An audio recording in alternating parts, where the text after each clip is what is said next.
भी इस बिहार पॉलिटेक्निक के जितने भी स्टूडेंट हैं, मैं उन सभी का स्वागत करता हूं अपने इस चैनल पे। आज के इस वीडियो में मैं आप सभी को बताने वाला हूं, एक गाइडेंस देने वाला हूं, एक गाइड करने वाला हूं, ठीक है, कि कितने बिहार में टॉप 10 कॉलेजेस है, टियर 1 कॉलेजेस है, कितने बिहार पॉलिटेक्निक के टियर 1 कॉलेजेस में आते हैं, कौन कौन से कॉलेजेस आते हैं, उनका क्या प्लेसमेंट रेशियो रहा है, क्या इंफ्रास्ट्रक्चर रहा है, और मैं उस सारे कॉलेजेस का एक कट ऑफ लिस्ट भी दूंगा, एक रैंक एनालिसिस भी करके बताऊंगा कि कौन से कॉलेजेस में कितने रैंक पे आप जा सकते हो, ठीक है। तो सबसे पहले मैं ये बात करने वाला हूँ कि डीसीसी का जो है रिजल्ट जारी हो चुका है, काउंसलिंग की प्रक्रिया बस होनी बाकी है। काउंसलिंग कुछ दिनों में या अगले सप्ताह से काउंसलिंग का जो प्रक्रिया है वो भी स्टार्ट हो जाएगा, ठीक है। तो जितने भी बच्चों का रिजल्ट आ चुका है डीसीसी में, जितने भी बच्चों का रिजल्ट आ चुका है, किसी का 10,000 रैंक हो, 1,000 रैंक हो, 20,000 रैंक हो, 40-50,000 रैंक हो, उन सभी बच्चों को टेंशन लेने की बिल्कुल भी जरूरत नहीं है। क्योंकि देखिए, सबसे पहले मैं एक बात क्लियर कर देता हूँ बच्चों की। देखो, बिहार में पॉलिटेक्निक कॉलेज लगभग 40 पॉलिटेक्निक कॉलेज है पूरे बिहार में, ठीक है। मैं मानता हूँ कुछ कॉलेजेस टॉप है, कुछ कॉलेजेस लो है। तो टॉप और लो कॉलेजेस हैं, तो कौन कौन एडमिशन ले सकता है मैं बताता हूँ। अगर आपका रैंक एक बहुत अच्छा रैंक है, कोई एक डिसेंट सा रैंक आपने हासिल किया, आपका जो रिजल्ट है काफी बेहतर रिजल्ट है, तो आप टॉप 10 कॉलेजेस में चांस है आपका कि हो जाएगा। अगर आपका एक अच्छा रैंक है तो आप टॉप 10 कॉलेजेस चाह सकते हैं, एक्सपेक्ट कर सकते हैं कि ये मुझे मिल जाएगा। लेकिन जिन बच्चों का रैंक 20,000, 30,000, 40,000, 50,000, 60, 70,000 तक रैंक है, तो उदास नहीं होना, निराश नहीं होना। उन बच्चों को भी कॉलेजेस मिलेगा, बिहार पॉलिटेक्निक में उन बच्चों को भी एडमिशन मिलेगा, ठीक है। ये मेरी गारंटी है, मैं 99% कह सकता हूँ कि जिन बच्चों का 60-70 हजार रैंक है, उन बच्चों को भी बिहार पॉलिटेक्निक में एडमिशन मिलेगा, ठीक है। तो इस बात से बिल्कुल भी मत डरना कि मेरा रैंक ज्यादा है, मेरा रैंक कम है, ठीक है। जिन बच्चों को काउंसलिंग करने में प्रॉब्लम आ रही है, दिक्कत आ रही है, जिन्हें कुछ समझ नहीं आ रहा, तो वो कमेंट कर सकते हैं, मैं उनका काउंसलिंग कर दूंगा, बेस्ट से बेस्ट करके दूंगा, ठीक है। कि आपको कहीं ना कहीं किसी न किसी कॉलेजेस में आपको एक सीट कंफर्म मैं दिलवा दूंगा, ठीक है। तो चलिए मैं वीडियो को शुरू करता हूँ, वीडियो पे बात करता हूँ। तो अभी हम लोग बात करने वाले हैं बिहार के टॉप 10 पॉलिटेक्निक कॉलेजेस के बारे में, जो कि टियर 1 में काउंट होता है, ठीक है। तो जो सबसे पहले नंबर पे हमारा जो कॉलेज आता है, देखिए सबसे पहले top 10 Bihar polytechnic college tier 1, ठीक है। जो जो सबसे पहले नंबर पे हमारा जो कॉलेज आता है वो है हमारा एनजीपी पटना, ठीक है। तो एनजीपी पटना जो हमारा टॉप 1 पे आता है, ये कॉलेज टॉप 1 पे क्यों आता है? क्योंकि देखो, टॉप 1 पे आने का मतलब, एनजीपी पटना का टॉप 1 पे आने का मतलब है कि यहाँ का जो प्लेसमेंट रेशियो है काफी बढ़िया है। लगभग 60 से 70% यहाँ का प्लेसमेंट रेशियो रहा है। जैसे कि मैं तुम्हें यहाँ पे लिख देता हूँ, 65 से लेके 75% तक इसका जो प्लेसमेंट रेशियो रहा है, ठीक है। एनजीपी पटना का 65 से 75% तक प्लेसमेंट रेशियो रहा है। उसके बाद सेकेंड नंबर पे जो आता है वो गुलजार बाग आता है। मैं एक चीज और क्लियर कर दूं, एनजीपी पटना का जो इंफ्रास्ट्रक्चर है वो काफी खूबसूरत है, बहुत बढ़िया इंफ्रास्ट्रक्चर है, ठीक है, कोई पुराना नहीं है। उसके बाद सेकंड नंबर पे जो आता है हमारा जो है गवर्नमेंट पॉलिटेक्निक गुलजारबाग, ठीक है। गुलजारबाग के दूसरे नंबर पे कॉलेज आता है बिहार पॉलिटेक्निक में, जो कि केवल टॉप 10 के अंदर काउंट होता है। इसका प्लेसमेंट रेशियो जो है लगभग 60 से 70% है, ठीक है। तो मैं सबका जो प्लेसमेंट रेशियो यहाँ पे सामने मेंशन कर देता हूँ कि कौन से कॉलेजेस का कितना प्लेसमेंट रेशियो। उसके बाद मैं कट ऑफ लिस्ट भी बता दूंगा कि कितना कट ऑफ जाने वाला है। तीसरे नंबर पे जो हमारा आता है मुजफ्फरपुर, जीपी मुजफ्फरपुर का जो प्लेसमेंट रेशियो ये काफी अच्छा है, ठीक है। इसका जो प्लेसमेंट रेशियो 70 से 80% का प्लेसमेंट रेशियो है। हर साल इतने बच्चों का प्लेसमेंट हो जाता है। और मैं एक चीज क्लियर कर दूं कि ये जो जितने भी टॉप 10 पॉलिटेक्निक कॉलेजेस आप देख रहे हैं, ये सब कोई छोटा मोटा पॉलिटेक्निक कॉलेज नहीं है। इन सभी कॉलेजेस में टीसीएस, विप्रो, इन्फोसिस जैसा कंपनी आता है, ठीक है। कंपनी विजिट करते हैं, बच्चे को उठाते हैं। 3 लाख, 4 लाख एवरेज पैकेज 4-5 लाख के अराउंड रहा है, ठीक है। हाईएस्ट पैकेज 4-5 लाख के अराउंड में रहा है। तो उसके लिए आपको टेंशन लेने की जरूरत नहीं। ये बस इंजीनियरिंग का एक इनिशियल फेज होता है, बिहार पॉलिटेक्निक इंजीनियरिंग का बस एक इनिशियल स्टार्टिंग फेज है, ठीक है। तो अगर आपको पॉलिटेक्निक करने के बाद एक अच्छी कंपनी में 3-4 लाख रुपए की प्लेसमेंट मिल रही है तो बहुत बड़ी बात है। चौथे नंबर पे हम लोग बात करने वाले जीपी भागलपुर। जीपी भागलपुर का यहाँ पे हम लोग देखेंगे प्लेसमेंट रेशियो जो है जीपी भागलपुर का, वो है 50 से लेके 70% तक, ठीक है। 50 से लेके 70% तक इसका जो है प्लेसमेंट रेशियो रहा है। उसके बाद जीपी गया का जो प्लेसमेंट रेशियो है वो है 50 से लेके 60% तक, ठीक है। इसका जो प्लेसमेंट रेशियो 50 से 60% तक का प्लेसमेंट रेशियो बच्चों का। उसके बाद छठे नंबर पे जो आता है हमारा जो है GP Darbhanga, Darbhanga polytechnic college का जो प्लेसमेंट रेशियो वो है 60 से लेके 70% तक, ठीक है। दरभंगा का जो प्लेसमेंट रेशियो वो है 60 से लेके 70% तक। उसके बाद सातवें नंबर पे जो हमारा आता है बरौनी कॉलेज है, जीपी बरौनी। जीपी बरौनी का जो वो है वो हमारा है 50 से लेके 60% तक। ठीक है, ये सबका जो प्लेसमेंट रेशियो मैं भी बता रहा हूँ कि कौन से कॉलेज का प्लेसमेंट रेशियो कितना है। जीपी बरौनी का 50 से 60 है। ठीक है, उसके बाद जीपी बरौनी के बाद अभी हम लोग पूर्णिया का बात करेंगे। तो पूर्णिया का जो प्लेसमेंट रेशियो रहा है वो 45 से लेके 55 तक है। ठीक है, 45 से लेके 55 तक रहा है।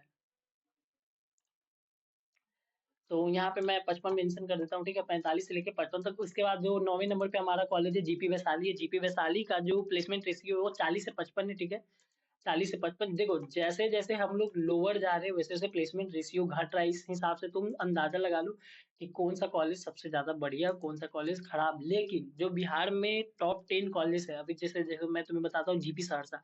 जीपी सहरसा का जो प्लेसमेंट रेशियो है वो है 30 से लेके 40% तक। अब देखो मैं ये जो भी प्लेसमेंट रेशियो मैं दिखा रहा हूँ, ठीक है, जो भी मैंने प्लेसमेंट रेशियो लिखा, ये मैं कोई अपने मन से प्लेसमेंट रेशियो नहीं लिख रहा हूँ। ये पिछले 3-4 साल के डेटा निकालने के बाद जो मुझे एक ऑन एन एवरेज एनालिसिस करने के बाद जो मिला है मुझे प्लेसमेंट रेशियो, तो वो यही है जो मैं अभी आप लोगों के सामने स्क्रीन पे मैंने मेंशन कर रखा है। ठीक है, तो इस बात का थोड़ा ध्यान देना कि सबका प्लेसमेंट रेशियो ऐसा ही। अब तुम्हें मैं एक बात बता देता हूँ। बिहार में लगभग टोटल 40 पॉलिटेक्निक कॉलेज है। ठीक है, 40 पॉलिटेक्निक कॉलेज है और कई जिलों में तो दो दो पॉलिटेक्निक कॉलेज है। ठीक है, तो ये जो 10 गो पॉलिटेक्निक कॉलेज आप लोग देख रहे हैं ये टॉप 10 में काउंट होता है। टॉप 10 में काउंट होने का रीजन है क्या, कि इन सारे कॉलेजेस में अच्छी लैब्स है, अच्छा इंफ्रास्ट्रक्चर है, अच्छा लाइब्रेरी है, अच्छा प्ले ग्राउंड है, उसके बाद अच्छा स्पोर्ट्स ग्राउंड है। ठीक है, हॉस्टल वगैरह, लाइब्रेरी, सब कुछ बेहतरीन है इन सब कॉलेज।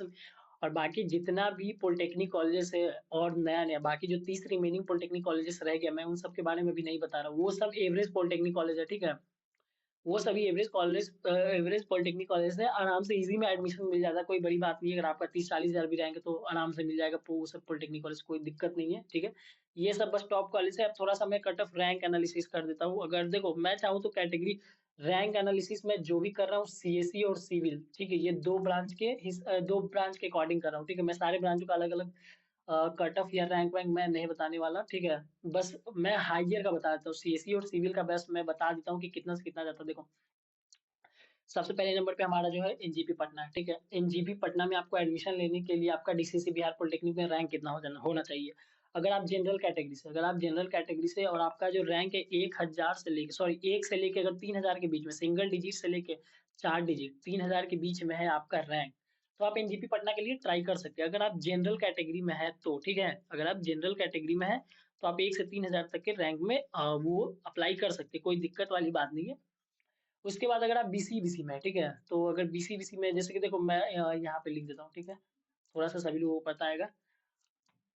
पटना का जो है, पटना का जो है रैंक देखो, जनरल के लिए 1 से लेके अगर 3,000 तक आपका रैंक है तो आप अप्लाई कर सकते हैं। एंड देन उसके बाद, ठीक है, ये सीएससी सिविल के लिए मैं बता रहा हूँ। बाकी मैकेनिकल, इलेक्ट्रिकल, एरोनॉटिकल, ये सब जो भी ब्रांच है ये सब आपको इजी मिल जाएगा, कोई दिक्कत वाली बात नहीं है। ठीक है, तो ये मैंने यहाँ पे 1 सेकंड, मुझे बस थोड़ा सा देखो। जनरल के लिए 1,000 से 3,000 है। उसके बाद अगर आप बीसी या फिर ईबीसी कैटेगरी से हो, ठीक है, बीसी या फिर ईबीसी कैटेगरी से हो, तो आपका कितना रैंक होना चाहिए एनजीपी पटना में जाने के लिए। तो आपका रैंक होना चाहिए 3500 से नीचे। ठीक है, मतलब 3500 के आसपास में है तो आप बीसी ईबीसी, अगर बीसी ईबीसी कैटेगरी से तो आप तभी भी एडमिशन ले सकते हैं एनजीपी पटना में। ठीक है, उसके बाद अगर आप ईबीसी से हैं, ठीक है, सॉरी, यहाँ पे अगर आप बीसी ओबीसी से हैं तो ओबीसी वाले 4,000 तक जा सकते हैं। ठीक है, ओबीसी में अगर आप ओबीसी कैटेगरी से तो आप बिलो 4,000 तक, अगर 4,000 के अराउंड में आपका रैंक है तो आप एनजीपी पटना के लिए ट्राई कर सकते हैं, कोई दिक्कत नहीं है। उसके बाद देखो, उसके बाद मैं यहाँ पे सेकंड नंबर पे कॉलेज के लिए बता देता हूँ। देखो थोड़ा सा लिखने में परेशानी हो रही है तो तुम बस सुनो और समझो। ठीक है, तो गवर्नमेंट पॉलिटेक्निक गुलजार बाग, अभी हम गुलजार बाग का बताने वाले। गुलजार बाग का जो जनरल का कट ऑफ जाता है, जनरल का कट ऑफ जो गुलजार बाग का जाता है वो 3,000 तक। ठीक है, 1 से 3,000 तक आपका अगर रैंक है तो आप गुलजार बाग के लिए ट्राई कर सकते हैं, अगर आप जनरल कैटेगरी से हैं तो। उसके बाद अगर आप बीसी ओबीसी में आते हैं तो अगर 4,000 के आसपास में रैंक है तो भी आप ट्राई कर सकते हैं, 4,000 के आसपास में। एंड देन उसके बाद अगर आप ईबीसी से हैं, ठीक है, ईबीसी से हैं तो आप 4,500 तक भी अगर आपका रैंक है तो आप अप्लाई कर सकते हैं।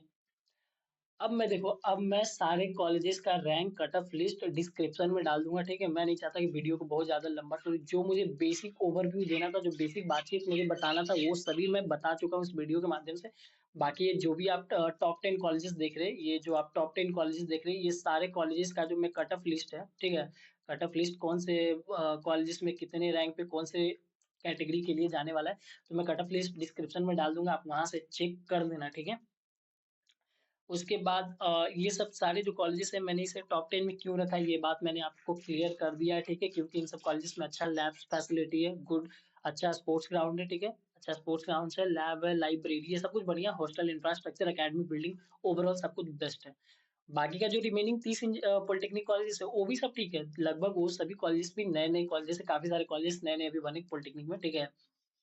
तो उन लोग का भी इंफ्रास्ट्रक्चर आपको अच्छा देखने को मिलेगा, लेकिन प्लेसमेंट रेशियो के मुकाबले में अगर आप देखते हैं तो थोड़ा सा वो सब कॉलेजेस में तुमको लो देखने को मिलेगा, या फिर ना भी कह सकते हो। लेकिन एक बात ध्यान रखना, सारे कॉलेजेस का डिग्री का जो मान्यता है बिल्कुल सेम है, चाहे तुम एनजीपी पटना से पढ़ो, चाहे जीपी वैशाली से पढ़ो, चाहे सेवर से पढ़ो, चाहे किशनगंज से पढ़ो, सारे कॉलेजेस की डिग्री की जो मान्यता है वो बिल्कुल सेम है, ठीक है।